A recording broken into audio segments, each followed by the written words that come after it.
Sejam todos bem-vindos ao Jornal da Cidade Online e hoje eu tenho o prazer de receber o senador Plínio Valério. Seja bem-vindo, senador. Obrigado, Lê. Que prazer enorme estar com vocês. Até que fim deu certo, né? Eu estou aqui com o maior prazer e disposto e sei que vai ser boa entrevista. Como o senhor tem visto a pressão do Banco Central tem sofrido envolvendo o Banco Master e ministros do STF?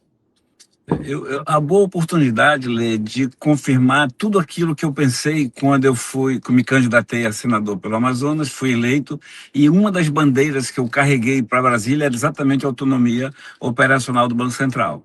Por entender que o Banco Central, por ser o responsável pela moeda, controle da inflação, a fiscalização do sistema bancário, não podia ficar à mercê, sua diretoria ficar à mercê de um mau humor de um presidente da República. O time de futebol dele perdeu no domingo, na segunda exonera o presidente do Banco Central. Ou então quer baixar o juro, o presidente não quer. Eu fiz por isso.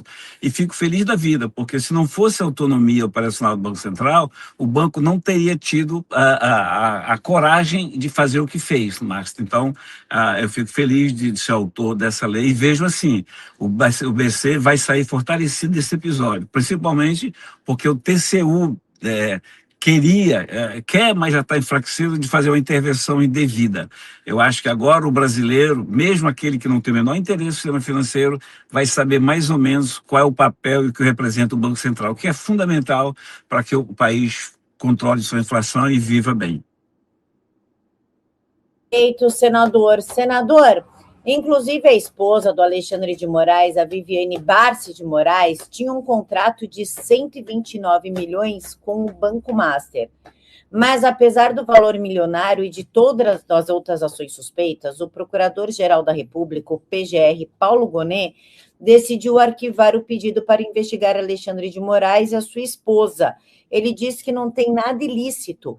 Qual a opinião do senhor sobre isso?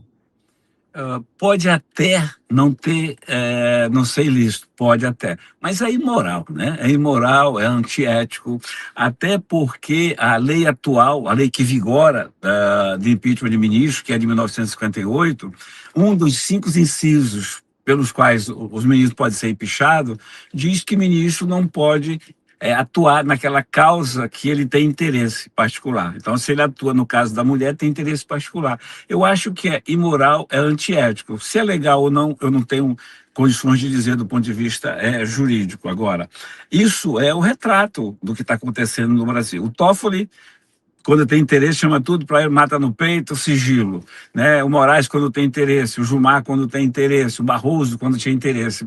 A pirâmide está invertida. E isso reflete onde? Reflete nos outros tribunais. Olha só o TCU se metendo onde não deve. Por quê? Porque ele viu o Supremo usurpar a prerrogativa do Legislativo. Ele viu o Supremo mandar no Executivo. Ele viu o Supremo exorbitar. Eu também posso. E tentou. A sorte é que eles não atingiram só a camada popular, né? Só o pessoal de direita, só não sei o que, isso e aquilo. Atingiu o sistema bancário nacional. E aí o buraco foi mais embaixo. A pressão foi enorme e o TCU tem que recuar. Eu vejo o BC fortalecido e vejo o TCU fracassando na sua tentativa de imitar o Supremo Tribunal Federal, se meter onde não deve. Excelente, senador. Inclusive, o deputado federal Rodrigo Hollenberg disse ter chegado o número de assinaturas necessárias para a instalação da CPMI do Banco Master. O senhor acha que essa CPI vai sair do papel e ter algum resultado prático? Sair do papel até que sai, porque a CPMI ela não depende do bom humor do presidente do Senado e do presidente da Câmara. Ela tem que ser instalada. Aí começa aquela briga. Quem não assinou, vamos ver a CPI do INSS, por exemplo. Senador que não assinou quis ser membro. Senador que não assina quis ser, porque do momento que tem assinaturas suficientes, e é bom que diga que eu assinei, tá? Tem 2 pedidos da Câmara, eu assinei, tem 1 ou 2 no Senado, eu assinei todos, pedi CPMI. Aí o que o governo faz? Vai começar a cooptar membros, ou deputado federal, ou Senado, porque é misto, né? Vai começar como está fazendo com o INSS. O que aconteceu? Nós éramos maioria lá na CPMI, aí vai passa um tempo, acaba não aprovando. Requerimento para chamar o filho do Lula, requerimento para chamar o irmão do Lula, acaba não passando. Então, a briga vai ser de novo para o governo cooptar. Aquilo que ele não queria, no momento que é instalado, ele vai tentar anular. Isso é uma guerra que existe no parlamento, mas do papel sai sim, porque CPMI não depende do humor do presidente da casa.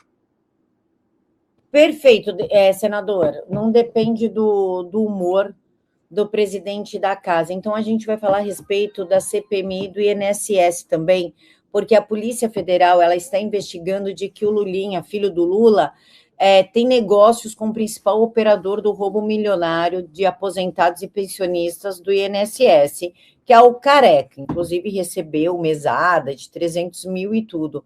Só que ele está voltando para a Espanha hoje. O que podemos esperar? Senador, ele será reconvocado? Como é que vai caminhar essa CPI? O requerimento dele, parece-me que não passou, não, né?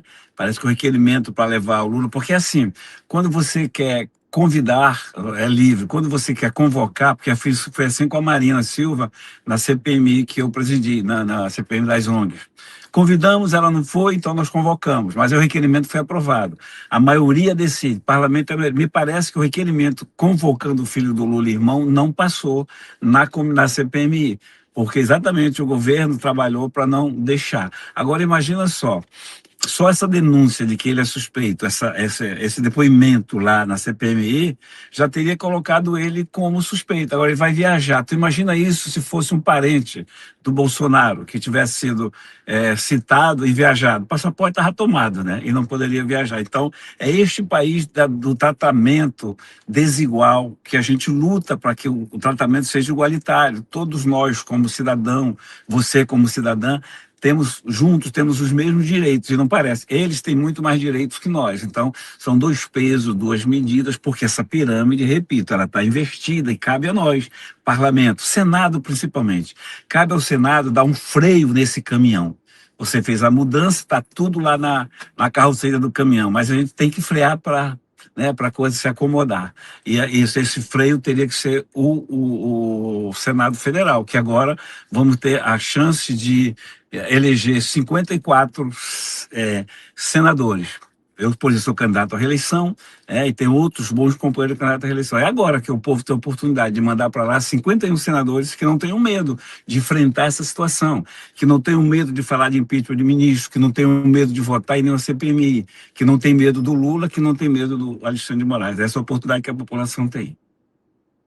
Excelente, senador. A impressão que nós temos é que há uma blindagem em torno do filho do Lula, enquanto os filhos do Bolsonaro podem ser investigados, acusados, mentem a respeito dos filhos do Bolsonaro, enquanto o filho do Lula está completamente blindado. Esta sensação de blindagem é correta? Perfeita, ela é corretíssima. É isso que você sente, Lê, que eu sinto e vejo que a população, grande parte dela, porque o esquerdista radical, ele não enxerga, coitado. Ele não enxerga, eu digo coitado porque a pessoa que não enxerga o que está acontecendo neste país, que não quer reconhecer, é digna de pena, mas ele para lá e nós para cá.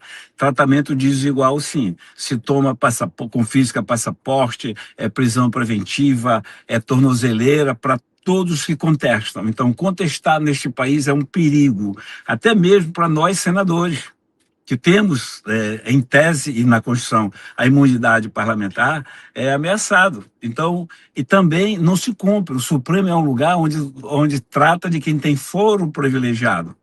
Aquela moça, aquela senhora do batom, o famoso batom perdeu mané, ela não tem o foro privilegiado, mas foi lá que ela foi julgada. Então a gente precisa botar um freio e consertar isso. Eu repito, essa eleição é de governador, de presidente, beleza, mas a população tem que estar enxergando com clareza, ela é eleição de Senado.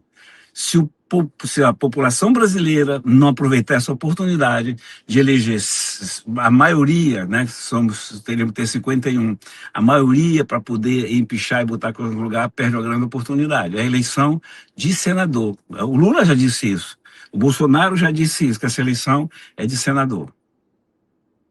Perfeito, senador. Inclusive, já que estamos falando da diferença entre tratamento para o Lula e tratamento do Bolsonaro, os senadores estão pedindo ao STF a concessão da prisão humanitária, domiciliar humanitária, para o Bolsonaro. Como o senhor tem visto essa situação? Inclusive, Moraes até impediu ele de fazer uns exames quando ele caiu.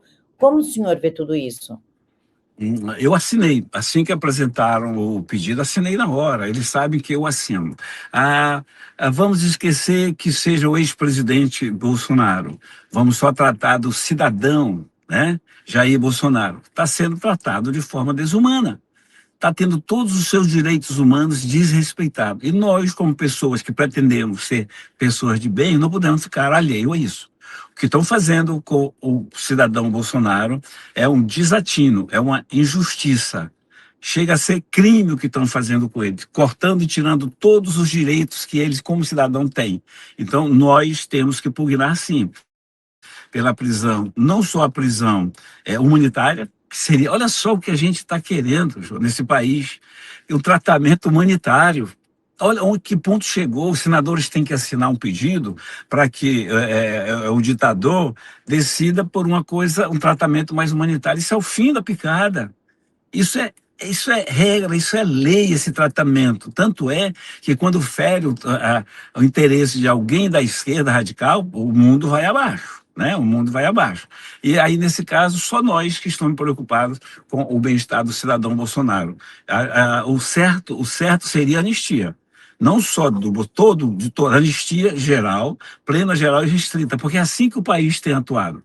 O Brasil tem tradição de conceder anistia.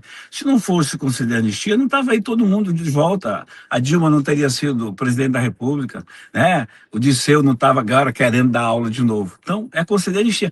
Mas eles cometeram crime. Sim. Alguns cometeram o crime, tem que ser punido, mas a anistia é para quem é culpado. A anistia é um perdão, é um ato cristão. E quando você tem a possibilidade de conceder, você não concede. Com a anistia, não foi possível agora, a anistia, a gente vai para a dosimetria, que também o Lula vetou. Mas nós vamos derrubar o veto do Lula. Pode anotar isso, Lê.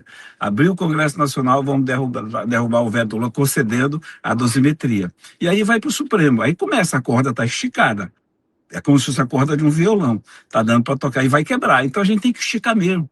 Eu acho que o país chegou um momento que nós, pessoas de bem, nós que pugnamos por mais tratamento igualitário, temos que esticar a corda. O Gilmar quer esticar a corda, o Barroso queria, o Moraes quer. Então vamos esticar essa corda, cara. Vamos ver onde ela arrebenta.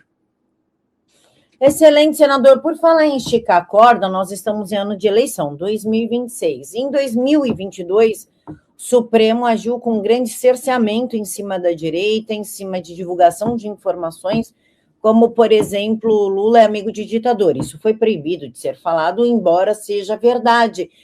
Como o senhor vê essas eleições de agora? Teremos o mesmo tipo de cerceamento?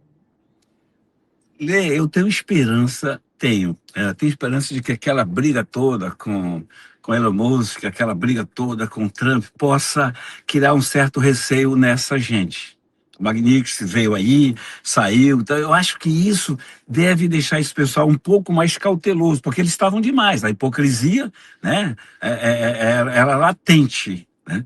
E pode ser que eles tenham um certo cuidado, porque já está provado que pode ter intervenção externa, como teve na eleição passada a favor do Lula, como está tendo na Rússia. Eu tenho impressão, eu torço para que isso aconteça, para que eles tenham um pouco mais de pudor nas suas atitudes de fraudar, né? De que não faça assim. Eu espero que seja, o povo brasileiro merece eleições limpas, eleições que a sua vontade seja respeitada. E o lado perdedor tenha consciência de que realmente perdeu, não sabendo que foi roubado. Essa pirâmide, deixa eu falar de novo, pela terceira vez estou falando para você da pirâmide invertida. A gente tem que colocar a pirâmide no lugar certo. E a oportunidade, elas se traduzem e vem nas eleições. Porque é o povo exercendo o seu direito de voto. É a força que emana do povo. O poder que vem do povo através do voto.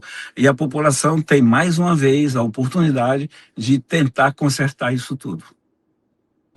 Perfeito, senador. Senador, eu quero agradecer a gentileza do senhor de participar dessa entrevista aqui do Jornal da Cidade Online.